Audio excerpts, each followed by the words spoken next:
Hello students, आज आपण class 10 इयत्ता 10वी चा पेपर 2 मॅथ्स 2 चा चॅप्टर नंबर 1 सिमिलॅरिटी सुरू करत आहोत. पहिला टॉपिक आहे ratios of areas of two triangles. दोन ट्रायंगलच्या एरियाचा रेशो घेतल्यानंतर आणि काही कंडिशन्स मध्ये तो रेशो काय असतो ते आपण आता पाहणार आहोत. मग समजा दोन ट्रायंगल आहेत. पहिला ट्रायंगल आहे समजा ए बी सी. आपण त्याची हाईट ड्रॉ केली तर हा होईल बेस. बेसची लेंथ समजा b1 असेल आणि हाईट समजा h1 असेल. आणि दुसरा एक ट्रायंगल आहे, त्या ट्रायंगलचं नाव समजा PQR आहे आणि त्या ट्रायंगलचा बेस जर b2 असेल आणि जर हाईट h2 असेल तर पहिल्या ट्रायंगलचा एरिया आणि दुसऱ्या ट्रायंगलचा एरिया त्यांचा जर आपण रेशो घेतला. आता एरिया ऑफ ट्रायंगलचा फॉर्म्युला काय आहे? 1/2 इनटू बेस इनटू हाईट. मग बेस आणि हाईट पहिल्या ट्रायंगलचे b1 h1 आणि दुसऱ्या ट्रायंगलचे बेस आणि हाईट आहे so 1/2 into b2 into h2 आणि मग 1/2 कॅन्सल होईल. राहील फक्त b1 आणि h1, खाली राहील b2 आणि h2. थोडक्यात दोन ट्रायंगलच्या एरियाला जर आपण a1 आणि a2 म्हटलं तर त्यांच्या एरियाचा रेशो हा त्यांच्या बेसिसचा रेशो इनटू त्यांच्या करस्पॉन्डिंग हाईटचा रेशो एवढा असतो. तेच आपण आता मग फर्स्ट प्रॉपर्टी मध्ये सांगणार आहे. सो प्रॉपर्टी नंबर 1 म्हणू इथं. मग प्रॉपर्टी काय आहे पहा. Ratio of areas of two triangles is equal to the product. Ratio of product equal to the ratio of product. Ratio of product दिसतोय का? रेशियो ऑफ प्रोडक्ट गुणाकाराचा रेशियो आहे म्हणजे बेस आणि हाईट. बेस हाईटची प्रोडक्ट आहे मग त्यांचा ratio. So ratio of product of basis with their corresponding heights.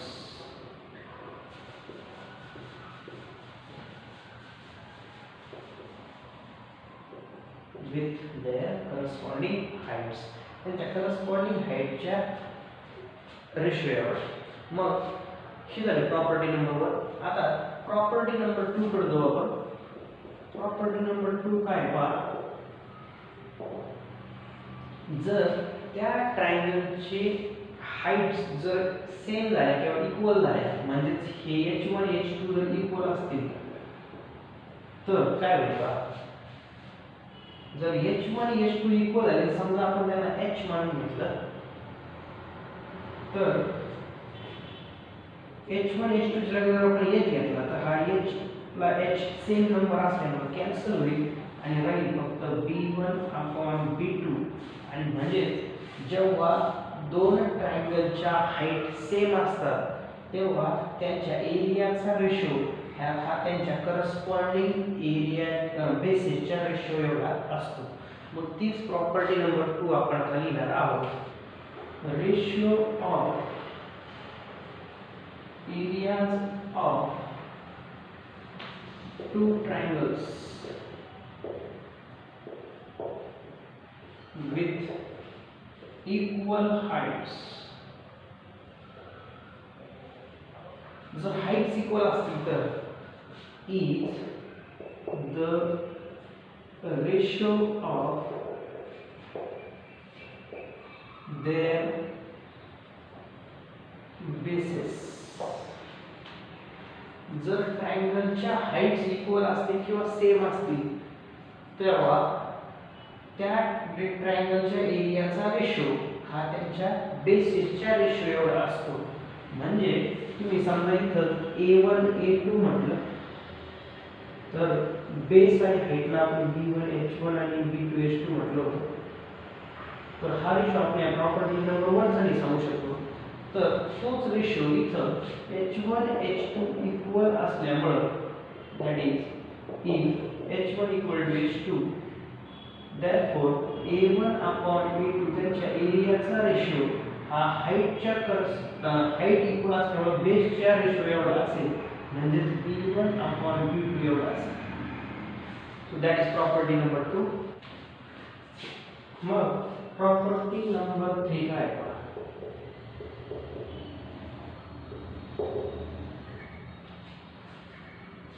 आता जर बेसेस इक्वल झाले म्हणजे बेसेस इक्वल असतील B1 B2 तर एरियाचा रेशो आपण मागची सांगितलं होता की B1 H1 आणि B2 H2 चा गुणाकार आहे. मग जर बेस इक्वल झाले तर ते कॅन्सल होतील कारण ते सेम नंबर आहे, डिव्हिजन आहे. आणि ट्रायंगलच्या एरियाचा रेशो हा त्यांच्या करस्पॉन्डिंग हाईटचा रेशो होईल. मग आता ते आपण स्टेट करू प्रॉपर्टीच्या फॉर्ममध्ये सांगितलं होतं. So ratio of areas of two triangles with equal bases is the ratio of their corresponding heights. म्हणजे जर दोन ट्रायंगलचे बेसिस इक्वल असतील तर त्या ट्रायंगलच्या एरियाचा रेशो हा त्यांच्या करस्पॉन्डिंग हाईटच्या रेशो एवढा असतो. म्हणजे जर दॅट इज इफ जर B1 B2 म्हणजे बेस इक्वल असतील तर एरियाचा ratio A1 upon A2 equal to H1 upon H2 म्हणजेच हाईटच्या रेशो एवढा असेल. मग ह्या बेसिसवर ह्या तीन प्रॉपर्टीवर आपण प्रॅक्टिस सेट 1.1 पाहणार आहोत. क्वेश्चन नंबर 1 काय पहा. Base of triangle is 9 and height is 5. Base of another triangle is 10 and height is 6. Find the ratio of areas of these triangles. मग आपल्याला गिवन काय पहा. Let A1 B1 H1 and A2 B2 H2 B. तर A1 A2 ला आपण area म्हणणार आहे, B1 B2 ला आपण बेस म्हणणार आहे, बेसिस, आणि H1 H2 ला Heights of two triangles respectively. दोन ट्रायंगलच्या एरिया, बेस आणि हाईट ह्या आहेत. आणि मग आपल्याला गिवन काय पहा. आपल्याला पहिल्या ट्रायंगलचा बेस हाईट, दुसऱ्या ट्रायंगलचा बेस आणि हाईट दिलेली आहे. तर पहिल्या ट्रायंगलचा बेस आणि हाईट आहे 9 and 5. दुसऱ्या ट्रायंगलचे बेस आणि हाईट आहे 10 and 6. सो 10 6. मग आपल्याला एरियाचा रेशो काढायचा सांगितलं. तर एरियाचा रेशो हा बेस हाईटच्या मल्टिप्लिकेशन एवढा असतो. ही प्रॉपर्टी आपण लास्ट टॉपिक मध्ये डिस्कस केली आहे. सो बेस हाईट काय होती 9 5 आणि base height second 10 6.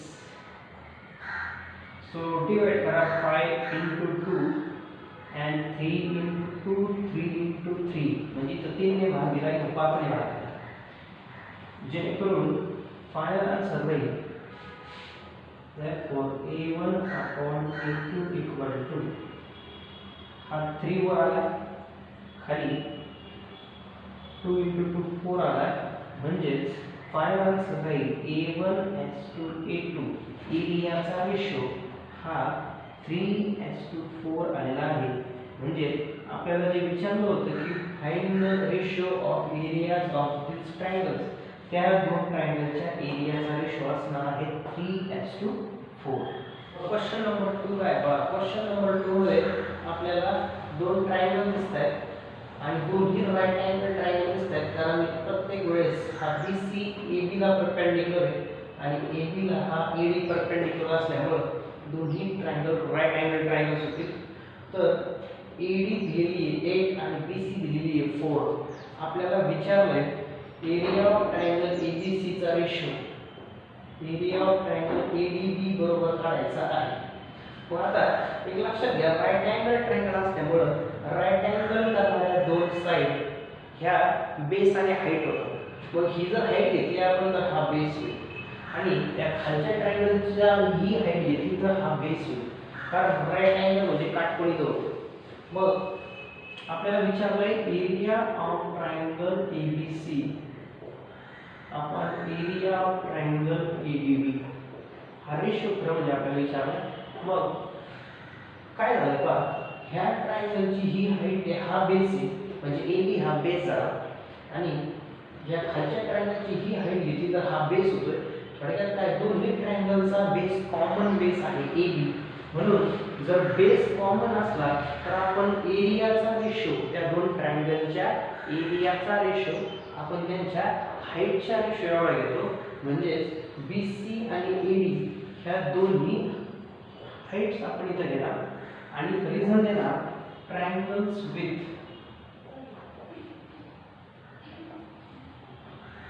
Same base. Same base असल्यामुळे एरियाचा रेशो म्हणजे हाईटच्या रेशो एवढा असेल. मग BC आपल्याला माहिती आहे 4 आहे आणि AD किती आहे पहा 8.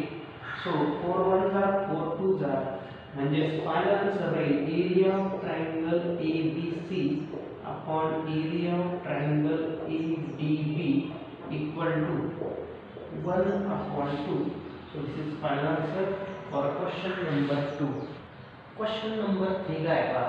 क्वेश्चन नंबर 3 मध्ये आपल्याला PS हा QR ला परपेंडिक्युलर दिलाय आणि QT हा PR ला परपेंडिक्युलर म्हणजे लंब दिलेला आहे आणि काही लेंथ दिलेत पहा. जसं PR ची लेंथ आहे 12, QR ची लेंथ आहे 6 आणि PS ची लेंथ आहे 6.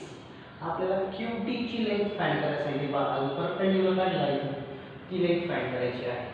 मग मी एक काम करतो आता, area of triangle PQR upon area of triangle PQR घेतो. पण होईल काय पहा, एरिया ऑफ ट्रायंगलचा रेशो घेणार आपण, पण बेस हाईट दोन वेगळ्या सांगणार. त्या कशा, तर ट्रायंगल PQR साठी ह्या ट्रायंगल साठी मी जर ही हाईट घेतली तर जिथं परपेंडिक्युलर काढला तो बेस होत असतो पहा. म्हणजे ही हाईट घेतली तर बेस हा होईल. म्हणजे QT आणि PR ची मल्टिप्लिकेशन मला इथे मिळेल आणि मी ट्रायंगल तोच घेतलाय खाली सुद्धा PQR. म्हणजे PQR हा ट्रायंगल मी पुन्हा घेतोय, पण जर मी हाईट ही घेतली तर बेस हा होईल. म्हणजे PS आणि QR मल्टिप्लिकेशन मला खाली घ्यावी लागेल. मग आपण प्रॉपर्टी वापरली की एरिया ऑफ ट्रायंगलचा रेशो जर घेतला तर करस्पॉन्डिंग बेस हाईट तिथे येतात. पण इथं झालं काय पहा, जेव्हा आपण इथून हाईट काढली तर बेस हा झाला आणि ही हाईट घेतली तर बेस हा होतो. म्हणजे एका ट्रायंगलला तुम्ही 3 बेस हाईट घेऊ शकता. म्हणजे एक ट्रायंगल आहे, जर ही हाईट घेतली तर हा बेस होईल, ही हाईट घेतली तर हा बेस होईल आणि ही हाईट घेतली तर हा बेस होईल. तर मग तुम्ही हाईट बेस हाईट आणि बेस ही मल्टिप्लिकेशन सांगितलेली आहे. ट्रायंगल तोच आहे. ट्रायंगल तोच असल्यामुळे एरिया चेंज होणार नाही, म्हणजे एरिया तोच राहील. म्हणजे समजा एरिया ऑफ ट्रायंगल PQR जर 15 असेल तर खाली सुद्धा 15 लिहिणार, 50 लिहिणार. मग 15 आपण 50 त्याचा अर्थ आन्सर येणार आहे 1. कारण त्याच एरियाला त्याच एरियाने काय केलं, सेम एरियाला सेम एरियाने डिवाइड केलं. QT आपल्याला माहिती आहे काय सांगितलं, इंटू PR किती पहा PR12 आहे, खाली PS आणि QS. PS आणि QS दोघे 6 6 असल्यामुळे 6 × 6 लिहिते. 6 2 6 2 12, बे 3 6 2 3 जा आणि खालचा 3 कडे मल्टिप्लाय झाला 1 ला तर QT मिळेल 3 आणि आपल्याला QT विचारलेला होता. सो एरिया ऑफ ट्रायंगलचा रेशो घेऊन आपण प्रॉपर्टी यूज केली आणि आन्सर काढले. So this is what answer for question number 3. आता question number 4 काय पहा. AP परपेंडिक्युलर आहे BC ला, त्यानंतर AD BC ला पॅरलल आहे, म्हणजे ही लाईन सेगमेंट आणि ही लाईन सेगमेंट किंवा या दोन लाईन्स AD आणि BC एकमेकांना पॅरलल आहे. तर आपल्याला फाइंड करायला सांगितलंय एरिया ऑफ ट्रायंगल ABC चा रेशो, ट्रायंगल ABC चा ratio area of triangle BCD म्हणजे BCD बरोबर. मग हा रेशो फाइंड करू आपण आता. So answer base BC is common triangle ABC and triangle BCD have vertex on line AD. झालं काय पहा. ट्रायंगल ABC चा बेस जर आपण BC घेतला आणि ट्रायंगल BCD चा बेस पण आपण BC घेतला तर दोघांचा बेस कॉमन झाला, म्हणजे बेस सेम आहे. अँड दोन्ही ट्रायंगलचे जो व्हर्टेक्स आहेत, म्हणजे ट्रायंगल ABC चा व्हर्टेक्स A आणि ट्रायंगल DBC चा व्हर्टेक्स D हा त्या लाईन AD वर येतोय. आणि दोन लाईन जर पॅरलल असतील आणि त्यांच्यामध्ये असे जर दोन ट्रायंगल असतील तर त्या दोन ट्रायंगलची हाईट ज्या असतात त्या हाईट पण सेम होतात, म्हणजे common height. So therefore heights of triangle ABC and triangle BCD are same और इक्वल ही होऊ शकतो तुम्ही त्याला. आणि म्हणून एरिया ऑफ ट्रायंगल ABC आपण एरिया ऑफ ट्रायंगल BCD चा जो रेशो आपल्याला विचारला तर बेस सेम असल्यामुळे तुम्ही फक्त हाईटचा रेशो घ्यायला गेले किंवा तुम्ही इकडे बेस आणि हाईट लिहिताय तर हाईट जर समजा तुम्ही AP सांगताय, सो BC * AP, तर खाली सुद्धा BC * AP येईल आणि मग सेम हाईट बेस असलेली ट्रायंगल चा एरिया 1/1 असेल.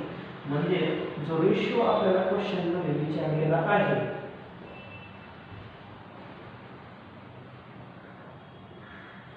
तो असणार आहे 1:1. सो ट्रायंगलच्या एरियाचा रेशो 1:1 असेल. हे राहील final answer for question number 4. Question number 5 काय पहा.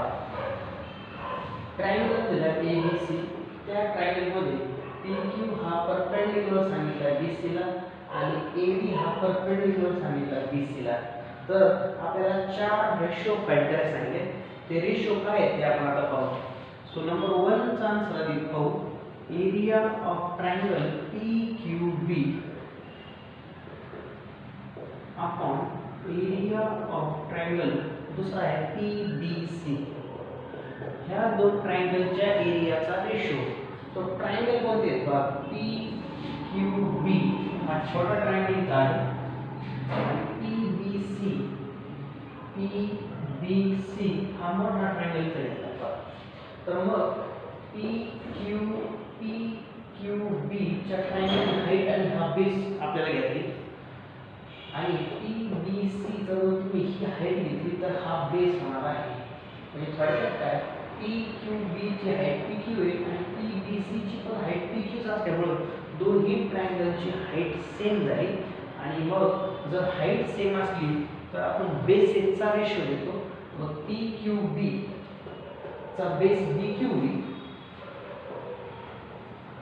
आणि PBC चा बेस BC होईल, कारण ही हाईट आहे तर हा बेस होणार आणि म्हणून BC, सो बेसिसचा रेशो घेतला कारण हे triangles same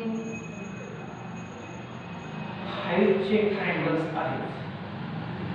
triangles with same हाईटचे triangle असल्यामुळे एरियाचा रेशो त्या ट्रायंगलच्या बेसिसच्या रेशो एवढा असतो. अशी प्रॉपर्टी आपण सांगितली, त्या प्रॉपर्टीचा यूज केला. आता सेकंड रेशो आपण पाहू. सेकंड रेशो काय आहे? Area of triangle PBC upon area of triangle ABC equal to, मग हे दोन ट्रायंगल कोणते आहेत ते पाहून घ्या. PBC हा ट्रायंगल झाला म्हणजे याची हाईट PQ झाली, बेस BC होईल. आणि ABC हा मोठा ट्रायंगल आहे, या ट्रायंगलची हाईट AD आहे आणि बेस BC आहे, म्हणजे दोघांचाही बेस BC पहा. ABC चा बेस ही हाईट आणि हा बेस होतोय आणि PBC चा पण ही हाईट आणि हा बेस होतोय. म्हणजे हाईट वेगळी आहे पण बेस मात्र सेम आहे. म्हणजे हे दोन्ही ट्रायंगल्स विथ सेम बेसिस आहेत. ट्रायंगल्स विथ सेम बेस आणि सेम बेस असल्यामुळे हाईटचा रेशो आहे. मग PBC ची हाईट PQ असणार आणि ABC ची हाईट आपण AD क्वेश्चन मध्ये सांगितली आहे. सो दुसऱ्या क्वेश्चनचा आन्सर मिळाला. त्या दोन्ही ट्रायंगलचा रेशो त्यांच्या हाईटचा रेशो मिळाला कारण त्या दोघांचा बेस सेम आहे, तो बेस आहे BC. आता नंबर 3 काय पहा. एरिया ऑफ ट्रायंगल ABC आणि ADC विचारत आपल्याला.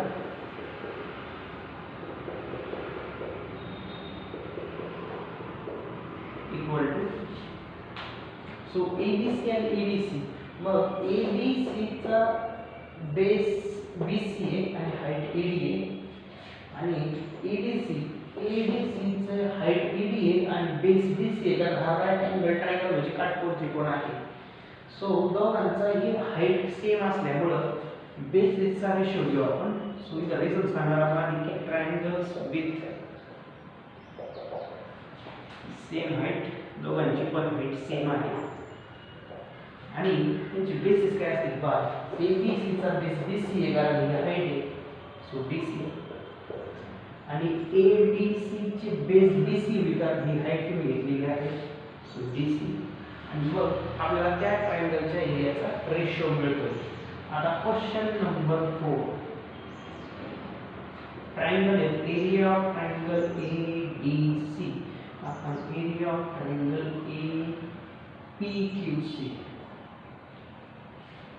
सो ADC कडे बघा. ADC म्हणजे AD height DC base. PQC कडे बघा. PQC ची PQ हाईट QC बेस. दोघांमध्ये काहीही कॉमन नसेल त्यावेळेस आपण त्या ट्रायंगलचा बेस हाईटच्या प्रोडक्टचा रेशो घेतो. अशी प्रॉपर्टी नंबर 1 आपण सांगितली. सो ADC चा height AD BC base, so AD BC आणि PQC चा PQ height QC base. So हे राहील answer for ratio number 4 for question number 4. So एक प्रॅक्टिस सेट 1.1 आपण इथं कंप्लीट केलेला आहे.